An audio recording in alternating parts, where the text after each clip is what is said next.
prendre conscience qu'aujourd'hui, le DRH et son équipe sont au cœur de la transformation digitale de l'entreprise, sont moteurs.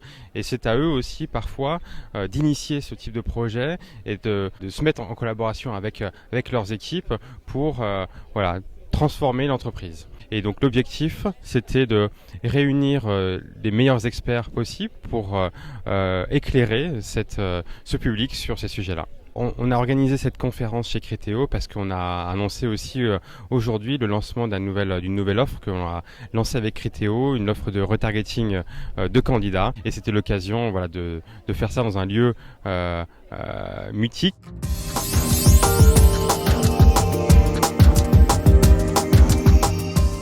Ce qui est intéressant dans la transformation digitale, c'est cet effet domino en fait. Si on part effectivement de ce qui est le plus visible, ce qui est les outils, donc les matérialisations, les sites, les applications, les logiciels qu'on utilise, et si on regarde leurs conséquences ou sur quoi elles travaillent, elles jouent, eh bien on se rend compte qu'il y a un domino très intéressant pour la fonction RH et pour la transformation des entreprises. Donc concrètement, on va aller sur la relation avec les managers, le management qui va changer, on va être sur la prise de décision à l'intérieur, y compris sur les sujets de RH, de carrière. Et donc l'impact de la transformation digitale, finalement, c'est par cet effet domino de demander une mise à jour quelque part du grand logiciel de ce qu'est l'entreprise. Voilà.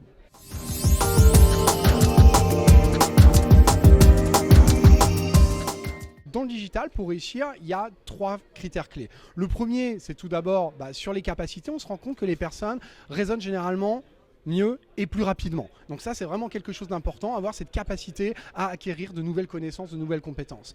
En 2, ce qui est important également, c'est d'être mis en mouvement par des motivations plutôt dynamisantes, c'est-à-dire qui vont pousser la personne en dehors de sa zone de confort.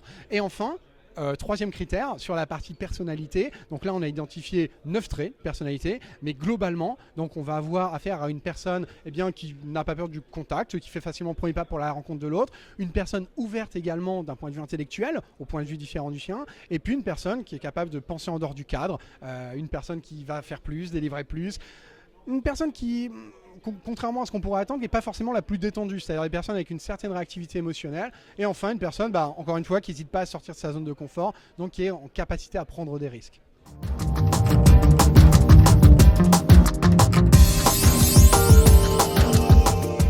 Je trouvais que c'était très instructif.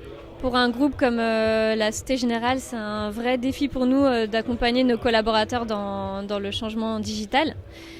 Et ce matin, on nous a donné des pistes comme le hackathon, le recrutement prédictif.